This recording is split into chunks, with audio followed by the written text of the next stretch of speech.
Dam بنانا بھی ثواب کا کام ہوگا۔ اس لیے اے مسلمانوں، بخاری کی پہلی حدیث ہے انما الاعمال بالنیات، اعمال کا دار و مدار آپ کی نیت پر ہے۔ اسی فلحرہ میں سے کسی کی باپ کی نیت یہ ہے کہ میں اپنے بیٹے کو اتنی تعلیم دے دیا ہوں کہ میرا بیٹا قرآن بھی پڑھتا ہے، نماز کے مسائل بھی جانتا ہے، روزہ کے مسائل بھی جانتا ہے، ماں باپ کی خدمت کرنا بھی جانتا ہے۔ اب اس باپ کی نیت یہ ہے کہ میں اپنے بیٹے کو کیا بناؤں گا، MBBS کی ڈگری دلاؤں گا، میں اپنے بیٹے کو ڈاکٹر بناؤں گا، اور نیت یہ ہے کہ جب میرا بیٹا MBBS کی ڈگری لے کر آئے گا، میرا بیٹا ڈاکٹر بن کر کے آئے گا، تو میرا بیٹا ان غریب مزدور مفلس لاچار غریب کا علاج بھی کرے گا جو بڑے بڑے ہاسپٹلوں سے ٹھکرائے جاتے ہیں۔ میرا بیٹا کم روپے لے کر ان کی زندگی کی حفاظت کرتا ہوا نظر آئے گا۔ تو جس طرح ایک بیٹے کو عالم دین حافظ قرآن بنانا ثواب کا کام ہے، اسی طرح آپ کا اپنے بیٹے کو ڈاکٹر بنانا بھی ثواب کا کام ہوگا۔ نعرے تکبیر، کیا بات ہے، نعرے تکبیر، نعرے رسالت، مسلک اعلیٰ حضرت، تعلیمات اسلام، نعرے تکبیر، نعرے رسالت، ماشاءاللہ۔ مسلمانوں، آپ اپنے بچوں کو پڑھائیے، آدھی روٹی کھائیے مگر اپنے بچوں کو پڑھائیے، بند کیجیے روٹی اور بوٹی توڑنا، بہت کھو چکے ہیں۔ اس لیے میرے بھائی، ہمیں اپنے بچوں کو پڑھانا ہوگا، اور اس دور جدید میں اپنے بچوں کو مسلک اعلیٰ حضرت سے ضرور پہچان کرائیے کہ کون اعلیٰ حضرت، وہ اعلیٰ حضرت جنہوں نے سنیت میں جان بخشی ہے۔ اس لیے میرے ملت کے نوجوانوں، آپ اپنے بچوں کو مسلک اعلیٰ حضرت سے قریب کیجیے۔ جب میرا بچہ اعلیٰ حضرت کو پڑھے گا، میرا بچہ ڈاکٹر بنے گا، انجینئر بنے گا، انگریزی میں، سائنس میں، ٹیکنالوجی میں آگے بڑھے گا، تب نہ اعلیٰ حضرت کی کتاب فتاوی رضویہ کو انگریزی میں کرتا ہوا نظر آئے گا، اعلیٰ حضرت کی کتاب کو عربی میں کرتا ہوا نظر آئے گا۔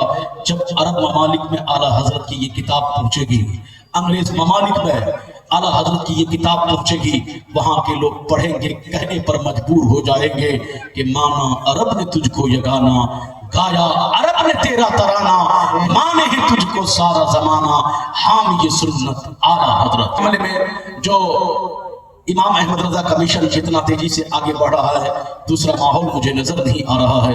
اس لیے میں کہنا چاہتا ہوں کہ اس دور جدید میں آج ہمارے پاس پہلے سے مکان بھی اچھے ہیں، پہلے سے کپڑا بھی اچھا پہنتے ہیں، پہلے سے کھاتے بھی اچھا ہے، سب چیز میں ہم آگے ہیں۔ ہمارے پاس، آپ کے پاس جو کچھ ہے، مگر اس کا صحیح استعمال نہیں ہو رہا۔ جس دن ہمارے پاس، آپ کے پاس جو کچھ ہے، اس کا صحیح استعمال ہو جائے گا، میرے بھائی، چین کیا، جرمن کیا، جاپان کیا، پوری دنیا میں مسلک اہل سنت یعنی مسلک اعلیٰ حضرت کا بول بالا ہوتا ہوا نظر آئے گا، اور پوری دنیا یہ کہنے پر مجبور ہو جائے گی کہ واقعی رضا کی گروہ ہمارا رضا کا ہے، جس سمت دیکھیے وہ علاقہ ہے۔ اس لیے مجھے دیکھیے، ہمارے خصوصی مقرر چترویدی مہان خطیب ہندو نیپال لگ بھگ 20 سال سے یہ خطاب کر رہے ہیں، دیکھ رہے ہیں، بالکل نوجوان ہیں، ماشاءاللہ۔ ان سے جب یہ خطاب کر تو اس وقت ہم طالب علم تھے۔ اللہ کا کرم ہے کہ ہمارے ابراہیم صابری چترویدی پوری ہندوستان دیشوں میں حضرت گئے ہیں، اللہ ان کے علم میں، عمر میں برکت عطا فرمائے۔ انشاءاللہ مزید ان کے خطاب نایاب سے آپ حضرات مستفیض ہوں گے۔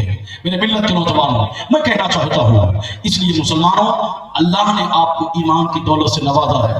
مسلمانوں کا کام غلط کام کرنا نہیں ہوتا ہے، مسلمانوں کا کام ہے کہ ہم دنیا میں صرف 2 کام کے لیے آئے ہیں، اپنی پیشانی کو رب کی بارگاہ میں جھکانے کے لیے آئے ہیں، اور اپنے دل کو مصطفیٰ کا دیوانہ بنانے کے لیے آئے۔ اس لیے اے مسلمانوں، ہمیں اور آپ کو بیدار ہونے کی ضرورت ہے، ورنہ وہ دن دور نہیں جب ہم کو مارا جائے گا، ہم کو کاٹا جائے گا۔ میں تو اتنا کہتا ہوں حضرات کہ جس دن مسلمان صدق دل سے اپنے گناہوں سے باز آ جائے، یہ ہماری بیٹیاں پردے میں رہنا سیکھ دے، یہ ہمارے نوجوان پردے کا اہتمام کا سماج میں یہ قائم کر دے، ہمارے نوجوان شریعت کے موافق چلنا شروع کر دے۔